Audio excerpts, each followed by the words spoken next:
Huh?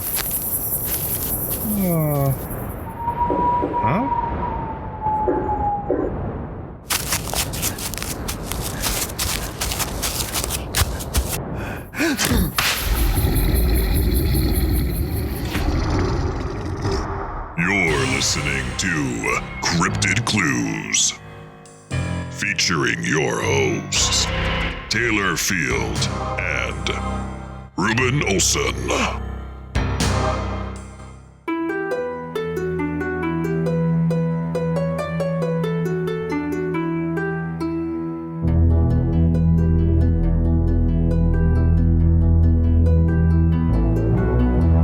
Ladies and gentlemen, welcome back to another episode of Cryptid Clues, Campfire Clues. I am your host, Taylor.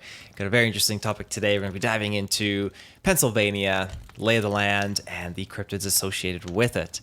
So before I get into that, a couple of plugs. You can find us on our website, CryptidClues.ca. You can send us an email and say hi, cryptidclues@gmail.com, or you can check us out on our social media channels, Twitter, YouTube, Facebook, and you can also find us on Patreon. We get episodes ad-free and early.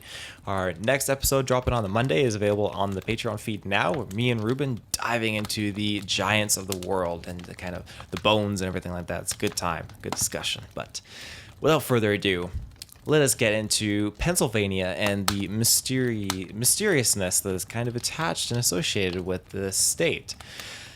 So when we look at the cryptids that are involved with Pennsylvania, there are lots that come out based on Bigfoot, Dogman, and the Rake, for example. I have been convening with somebody that has shed a little bit of light on things that have come out of Pennsylvania that they have discussed with other individuals. And so I'm going to be reading, quote unquote, something from our conversation. Again, completely anonymous, just out of complete respect for this person, but I appreciate the information that they have given me today.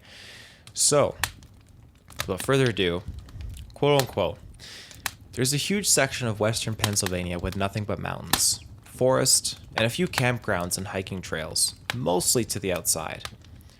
I've heard a bunch of Sasquatch encounters from that area, some dogman encounters, heard of a guy seeing a Wendigo or a rake or something pale and skinny eating a deer carcass out there and realizing while he was watching this thing from his tree stand, petrified, that there were two Sasquatch also watching this thing, and him to his left about 20 yards away in the ground.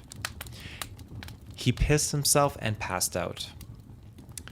He woke up after dark to his wife calling him, wondering where he was. He still doesn't hunt, but he mustered up the courage to go back to the spot in daylight a day or two later. He found blood where the deer was, but mixed with regular blood was a darker, more viscous-looking blood-type substance in the same area. I'm sure I'm forgetting some details, but he was hinting that he thought the Sasquatch may have killed the skinny white thing that was eating the deer. Head scratcher, for sure. End quote. Now, I find this very, very fascinating. I have, in my experience, taken note of only a minor amount of scenarios where cryptids are crossing paths with other cryptids. Usually it's Bigfoot and Dogman that are always kind of associated and in these specific settings. But then you have this where a rake and a Bigfoot, not just one, two, are all in the same general area. Whether it's just a territorial food, whatever you want to call it, but they obviously do not share the same sympathy or degree of respect to each other. I know there is a feeling when humans encounter a Bigfoot that sometimes they get the sense like, hey, this thing hates me with a passion and I need to leave. I'm curious because maybe this story shows a little bit of light on the sense that these things are not aggressive to just us, but they hate a variety of other things, including other cryptids. Now, rakes seem very sinister. Me and Ruben did an episode diving into the whole rake and the pale walker kind of cryptid history to it, and it got very interesting. But to have these two cryptids very different, connect in such an interesting scenario over food. Very intriguing. Now, I'm waiting for the day that I meet a hunter that has loads of stories that I'll be able to kind of like inquire about and talk with, because like how this encounter goes, he's up in his tree stand. You can imagine how many amazing and terrifying things you would witness in a tree stand. You're up probably like 20 feet, 30 feet up in his tree, and nothing knows that you're there necessarily. And there have been accounts where these people are in the tree stand, they think everything is fine, then all of a sudden something walks right out of the bush, and they're flabbergasted, hoping that the thing doesn't see them. In some cases it does see them, and others it does pays no mind, doesn't notice them, carries on with its day. But at its core, when you are up there, and these hunters spend hours and hours, they get up at the hours before the break of dawn, get out into the bush, hike up into that tree, sit there until nighttime rolls around. You know, you're going to see things, especially when you do it day after day after day, consistently and consecutively. Something sooner or later is going to cross your path. And I think that's something that's interesting when it comes to people that are in these scenarios. I think an equivalent to that would be truckers, for example. And truckers go out for long hours driving all remote highways going from town to town. They see things on the road. That is absolute. Hunters, they see things out in the forest, in the woods. They go to the places where regular people don't go. And it's just terrifying to think. So hearing this, I get goosebumps, and I think there is a very strong degree of realism to it. Moving on, though, I thought, okay, next best thing I could do here after looking into the Pennsylvania cryptids is the lay of the land. Most of the forest land in Pennsylvania is owned by the government. Now, I'm not really kind of pushing any kind of narrative here with that, but take that as you will. Put it in the back of your mind. I know I will be. Pennsylvania's dominant land use is forest, covering nearly 16.5 million acres, or 59% of the state. That's a lot of forest. That is a significant amount. Definitely a reasonable amount for something to hide in if it so chooses to. Bigfoot Field Researchers Organization, and again, this is me pulling it from 2019. So again, a couple years out, but you can only imagine what it is at now. They had crunched the numbers at this time in search of the best places to see Bigfoot. Washington actually came up on top of this list with 2,032 reported sightings. Second place was California with 1,697. And then in a strong third place, Pennsylvania with 1,340 sightings. For Pennsylvania, it was noted, not surprisingly, the Appalachian Range has a high number of Bigfoot sightings. Again, that range, hundreds of miles of connected forest lands, it is honestly a prime space for an animal or a cryptid to go undetected. It's equivalent to North America. When you look at most of Canada, we're dealing with thousands of miles of constant forest that anything could hide in. I mention it to Ruben and all my friends all the time. You could be driving down a highway. We could go 20 minutes out of town right now. Stop on the side of the road, walk 5 feet into the tree line. You know, people driving by wouldn't even notice you're there. You could easily hide in there. It is dense, it is thick, and it is dangerous. So going from that, I have another quote here that of an encounter. One of Pennsylvania's most interesting cases involves a mountain biker who, while taking a rest, thought he was watching the back end of a bear as it rummaged through a downed tree. The biker's curiosity turned to shock when the animal stood up. What he thought was a bear was actually a giant 7-foot bipedal creature covered in black hair. End quote. So again, there you have it. These are hikers and people getting out into the woods that are prominently out there consistently. Not necessarily tourists, but people that know the area, feel comfortable out there, and they are seeing something crossing their path consistently. So, however, the Pennsylvania Bigfoot Society has traced Pennsylvania accounts of wild men back as far as December 1858. So we can go back a few centuries now of when these started to be recording. Now, one of the previous Campfire Clues that I did, I actually dived into newspaper clippings of Bigfoot and wild men tales. And that's something I'm going to do again with Ruben.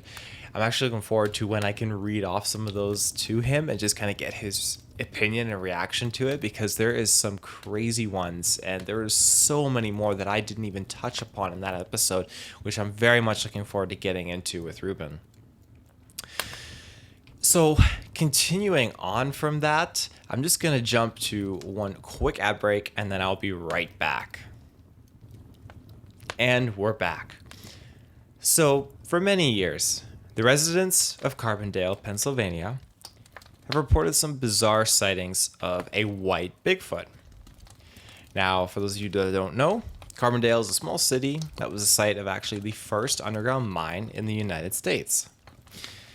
Now, you know me, if you've heard me talk so far, mines, underground, stuff like that, it's associated with cryptids. I always like to see how they're connected and the attributions that they share. I think there's always a strong connection between underground and cryptids. Very strong connection. In July of 2008, there's a local news station in Pennsylvania that ended up running with a story which talked about, a white being, a white figure. This was after they actually received an anonymous email. It was said that it was to be some sort of animal about 6 to 7 feet tall, covered in all white hair, and the email actually mentioned a wooded area in Carbondale near a mine reclamation site.